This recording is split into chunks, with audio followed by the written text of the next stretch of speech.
예, 여러분 우리 마가복음 15장 16장 오늘 마무리하면서 마가복음 이야기 끝내보도록 하겠습니다. 자, 예수님의 재판 과정을 한번 볼까요? 예수님 어저께 겟세마네에서 체포당하셨잖아요. 예, 가룟유다 가서 입맞춤하면서 그렇게 이제 체포를 당하셨어요. 가장 먼저 간 곳은 당시 대제사장인 가야바가 그 해 대제사장이었어요. 그의 장인인 안나스에 갔습니다. 안나스도 대제사장이라 그래요. 자, 그 해 대제사장은 원래 한 명입니다. 예, 근데도 그 대제사장은 그 사람이 계속 하는 건데요. 자기들끼리 율법을 어기면서 막 이렇게 그 세습 대제사장을 한 거죠. 이건 그러니까 제사장이라고 하면서 이미 율법을 어긴 거예요. 자, 최초의 신문이 있었습니다. 안나스가 제일 먼저 예수를 신문했고요. 죄목을 발견하지 못했습니다. 그래서 안나스는 가야바에게로 보냅니다. 그 해의 대제사장이죠. 요한복음 18장에 보면 나오는데요. 가야바에게로 보내요. 가야바가 거기서 뭐라 그러냐면 그 성전을 사흘 만에 짓고 사흘 만에 다시 짓겠다. 그리고 하나님의 아들이다. 뭐 그런 이야기를 했다고 신성 모독죄로 사형을 선고합니다. 근데 여러분 그 당시에 유대 나라는요 로마의 지배를 받고 있었잖아요. 그래서는 사형을 시킬 수가 없었어요. 독자적 사형 선고를 할 수가 없었기 때문에 가야바는 빌라도에게로 또 보냅니다. 자, 빌라도가 첫 번째 신문을 해요. 마태복음 27장, 누가복음 23장, 요한복음 18장에서. 자, 근데 빌라도가 그때 혐의점을 찾지 못하고 나사렛 예수라고 그러잖아요. 나사렛 지방. 그러니까 갈릴리를 다스리고 있던 헤롯 안디바에게로 보냅니다. 빌라도가. 그때 다시 헤롯 안디바는 예수에 대한 혐의점을 찾지 못하고 빌라도에게로 보내는데요. 거기 성경에 보면은 빌라도하고 헤롯이 그날 동무가 되었다. 원래는 원수지간이었으나 동무가 되었다라고 그렇게 표현을 해요. 악인들끼리 아주 쿵짝을 잘 맞춘 거죠. 자, 빌라도하고 헤롯 안디바는 왜 사이가 안 좋았을까요? 얘는 점령지 총독, 얘는 지역의 왕. 그러니까 얘하고 맨날 싸울 수밖에 없죠. 얘는 너 지금 까불면 너 잘라버린다 그러고 있고, 아이 왜 그러세요? 그러지 마세요라고 해서 뒤에서 더러워서 못해 먹겠는지 맨날 이런 걸로 맨날 싸웠을 거예요. 예. 자, 그래서 다시 빌라도에게 와서 빌라도의 2차 신문을 받게 됩니다. 이렇게 되고 빌라도가 그때 이제 사형 판결을 내리게 되지요. 자, 그런 과정이 있고요. 자, 이거 15장의 내용들을 한번 살펴보겠습니다. 새벽에 대제사장, 장로들, 서기관들이 빌라도를 찾아갔습니다.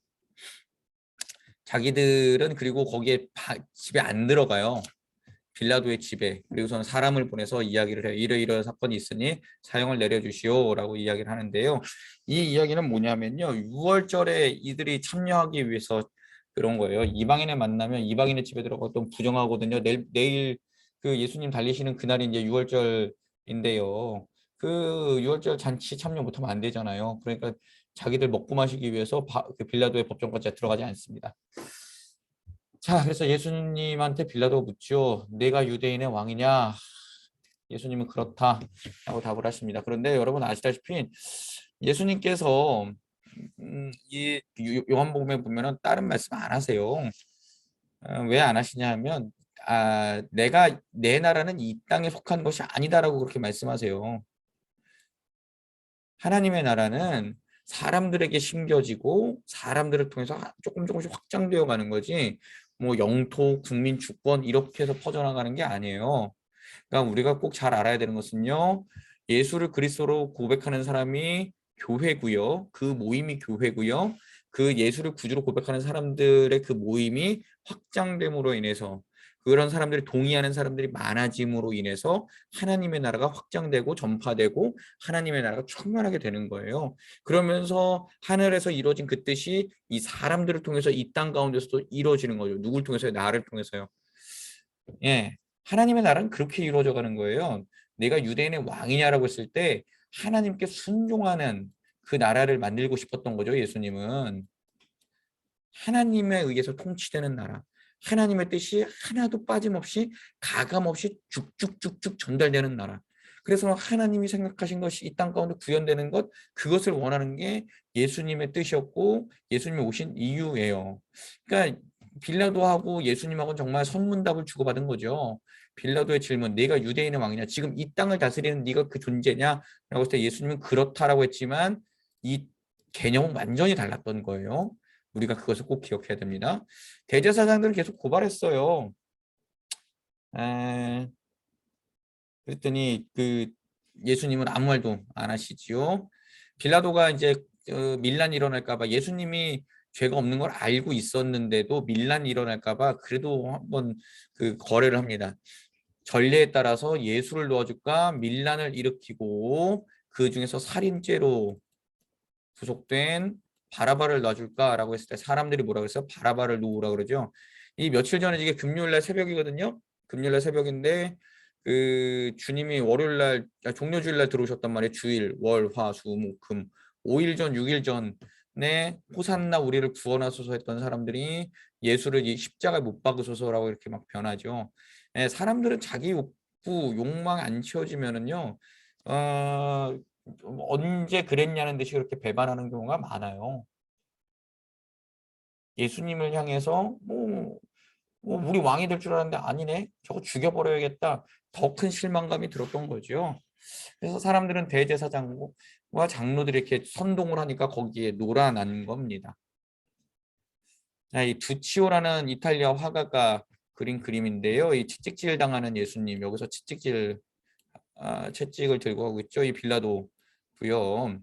그다음에 모욕당하는 예수님의 눈 가리고 희롱하고 있죠. 내가 누가 때렸냐? 그 지금 그거 확인해 봐라 그러고, 얘가 이제 가야바하고 안나스 대제사장 그룹이라고 그 그림의 해설서에는 써져 있어요. 그다음에 여기는 여종과 베드로라고 하더라고요. 그 그림 해설서에 보니까. 어쨌든 간에 예수님을 이렇게 자색 옷을 입혀놓고 그 이렇게 조롱하기도 하고 채찍질하기도 하고 그랬다는 것이 옛날 그림에도 이렇게 기록되어 있습니다. 자, 이제 15장의 가장 중요한 거는 이제 예수님이 돌아가시는 그 사건인데요. 자, 볼까요? 십자가에 달리는 그리스도. 이제 렘브란트라는 화가는 전에 한번 말씀드렸는데 개신교 화가예요. 이 사람하고 비슷한 화가가 루벤스라고 있는데, 루벤스는 폴 루벤스는 그 가톨릭 화가예요. 근데 렘브란트가 루벤스의 작품들을 많이 이제 그 영향을 받아서 그것을 이제 극복하는 그렇게 그림을 그려요. 자, 그런데 이제 여기서 보면 십자가에 달리는 예수, 손 못 박혔고요, 발에 못 박혔고요. 그래서는 이 사람을 이제 자기 얼굴을 넣었다 뭐 이런 얘기도 있고, 이 사람인가 이 사람인가가 자기 얼굴을 넣었다라는 얘기도 있고 해요. 십자가 달린 예수, 여기 위에는 유대인의 왕 예수 그리스도, 뭐 예수 이렇게 썼다는 패가 있고요. 십자가에서 내려지는 예수, 이 사람이 니고데모, 이 사람이 아리마대 요셉 이렇게 표현을 합니다. 여기 쓰러지는 마리아 이렇게 표현하기도 하고요. 자, 여기는 이제 세마포. 네. 렘브란트가 그린 예수님의 순환 작품이에요. 조금 이따 또 나올 거예요. 자, 십자가에 갈 때 예수님이 쓰러졌어요. 얼마나 약했는가. 하긴 근데 그 통나무 되게 무겁잖아요. 잡혀가지고 채찍 맞고 막 이렇게 했으니까 얼마나 힘들었겠어요. 근데 뭐 약한 것 같기도 해요. 옛날에 그 문헌으로 보면은 십자가에 달아서 일주일 동안 살아있던 사람들도 있었대요. 하루 이상을 거의 십자가에 달려 있다가 만 24시간 그렇게 해서 죽는다 그러더라고요. 근데 예수님은 6시간 달려서 돌아가셨잖아요. 그러니까 굉장히 몸이 약했다 이렇게 우리는 생각을 할 수도 있습니다. 그래서 구레네 사람 시몬한테 대신 그 십자가를 지고 가게 하죠. 이 사람들은 알렉산더 루포의 아버지라고 하는데요. 로마서 16장에 보면 이 사람들이 로마 교회에서 지도자로 하고 있는 것이 나옵니다. 그 루포와 루포의 어머니에게 문안하라, 이게 그 바울이 이야기하는 구절이 나와요. 그래서 이 십자가를 대신 지고 갔을 뿐인데 이 아들들은 로마 교회의 지도자로 하나님 앞에서 그렇게 성장하게 되었다라는 것을 우리는 알 수 있고요. 골고다는 해골이라는 뜻입니다. 그 가밧 그 해골이라는 뜻이 있어요. 골고다. 이게 그 두 가지 뜻이 있는데요. 하나는 해골처럼, 언덕에 해골처럼 생겼다라는 그런 이야기가 있고요. 여기서 아담의 유골이 발견됐다라는 그런 전설도 있어요. 어쨌든 간에 해골처럼 생겼나 봅니다. 저는 예전에 어느 목사님이 설교하셨을 때 이 해골이라는 것에 십자가가 섰다. 해골은 무엇을 상징하느냐? 죽음이라는 것 위에 십자가가 섰다라는 것을 이야기를 했어요. 그 목사님이. 그러면서 어떻게 해석을 했냐 하면, 죽음의 그 상징 위에 예수 그리스도의 피가 떨어짐으로 인하여 그 죽음을 예수 그리스도의 피로 덮었다. 그래서 그 피를 믿는 모든 이들은 죽음을 건너 뛰어넘을 수 있다. 이렇게 해석을 했습니다. 아, 굉장한 해석이어서 아직도 기억이 나요. 이게 2002년, 3년에 읽었던 책인데요. 그 아직도 기억이 나는 거 보면 굉장히 제 뇌리 속에 강렬한 인상으로 남았던 것 같습니다. 자, 6시간 달려 계셨고요. 우리나라 시간으로 9시부터 3시까지, 오후 3시까지. 그래서는 우리 그 성금요일날 점심 금식하는 경우 많죠. 그 제가 예전에 철없을 때 그 신학교 다닐 때 어떻게 썼냐면요. 이날은 신학교에서 밥을 안 줍니다. 신학교 다닐 때 신학교에서 점심 안 해요. 예수님께서 십자가 달렸을 때 금식하라고. 그래서는 금식했죠. 몇 시에 먹었을까요? 3시 1분에 먹었습니다. 예수님 돌아가셨으니까 난 먹을래. 그러고 네, 철없을 때 그랬던 적이 있었습니다. 자, 사람들의 조롱이 있었죠. 내려와라. 내려와라. 남들은 구속하면서 구원하면서 너무 못하냐. 예? 그들을 주님은 물끄러미 바라보셨네. 라는 그 복음성가도 있었죠. 십자가에서 내려오라. 외치는 그들을 주님은 물끄러미 바라보셨네. 예. 그리고 예수님이 마가복음서 엘리 라마 사박다니 나의 하나님 어찌하여 나를 버리셨나이까 이렇게 기도하고 했는데 우리 마태복음에서 가상칠언 했었어요. 그거 나중에 한번 또 누가복음 할 때나 요한복음 할 때 한 번 정도 더 정리를 해보죠. 가상칠언은. 자, 성소의 휘장이 찢어져 둘이 되었다. 이거 되게 중요한 겁니다. 자, 지성소하고 성소를 가로막고 있는 그게 성소 이렇게 가로막고 있는 게 휘장이에요. 이게 휘장이 여기서 찢어졌어요. 그래가지고 사람들이 다 지성소로 들어갈 수 있게 되었다. 그래서는 히브리서는 뭐라 그러죠? 예수가 찢어 놓으신 예수가 열어 놓으신 그 길로 해서 하나님을 만나러 갈 수 있다라고 히브리서는 그렇게 이야기를 하죠. 성소의 휘장이 찢어져 둘이 되었다라는 이야기는 굉장히 신학적으로 중요한 얘기입니다. 그동안 하나님을 만나러 갈 때에는 항상 중간에 중보자가 필요했었어요. 대제사장의 희생제사가 필요했었고요. 가톨릭에서는 교황이라는 그 중보자가 필요했는데요. 우리에게는 그렇지 않다라는 거예요. 우리는 예수를 통해서 바로 하나님께로 나아갈 수 있다. 이 의미가 굉장히 중요한 의미입니다. 성소 휘장이 찢어졌다. 자, 그때 이제 예수님의 십자가 곁에는 막달라 마리아, 살로메, 작은 야고보와 요새의 어머니 마리아 이렇게 있었고요. 갈릴리로부터 따라온 여인들이 있었다. 여인들이 더 열심히 주님을 섬겼다라는 것을 우리 알 수 있죠. 왜요? 제자들 다 도망갔으니까요. 그래서는 이제 아리마대 사람 요셉이라는 사람이 빌라도에게 갑니다. 이 사람은 어떤 사람이냐면 존경받는 공의원이고요. 하나님의 나라를 기다리는 사람으로 표현하고 있습니다.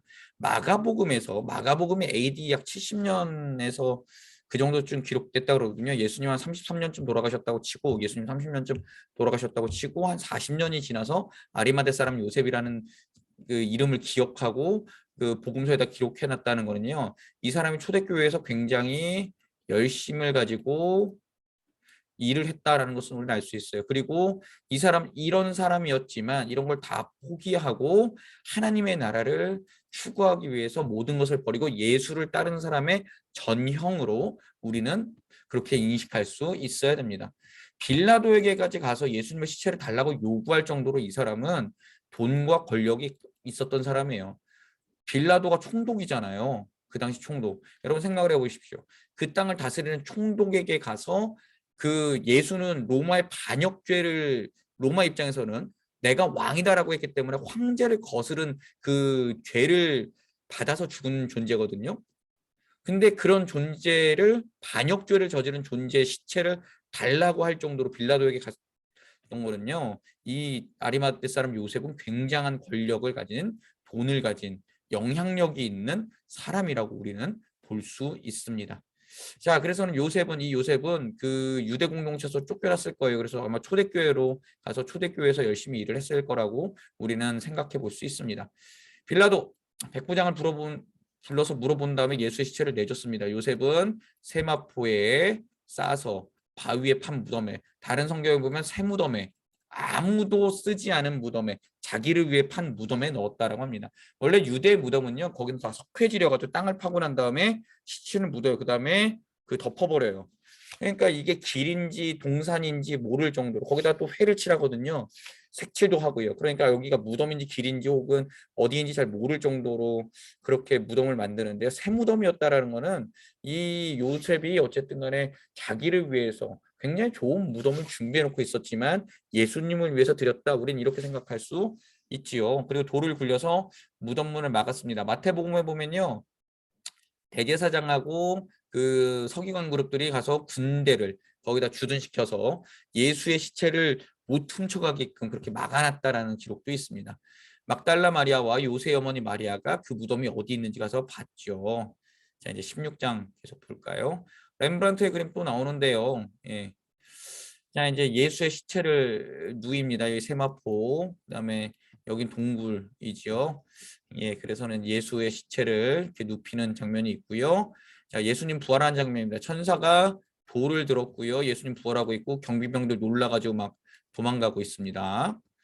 혼비백산했지요. 그 다음에 막달라 마리아에게 나타나서 막달라 마리아와 이야기했던 건 요한복음에 어쨌든 자세히 기록되어 있는데 막달라 마리아는 동산지기인 줄 알았어요. 그러면서 우리 선생님의 시체를 어디에 두었는지 모르지만 좀 주십시오라고 했을 때 내니 두려워 말라라고 예수님 말씀하시죠. 동산지기를 나타내기 위해서 모삽도 들고 있어요. 여기 천사들 2명 앉아 있고요. 렘브란트가 그렇게 성경을 표현을 했습니다.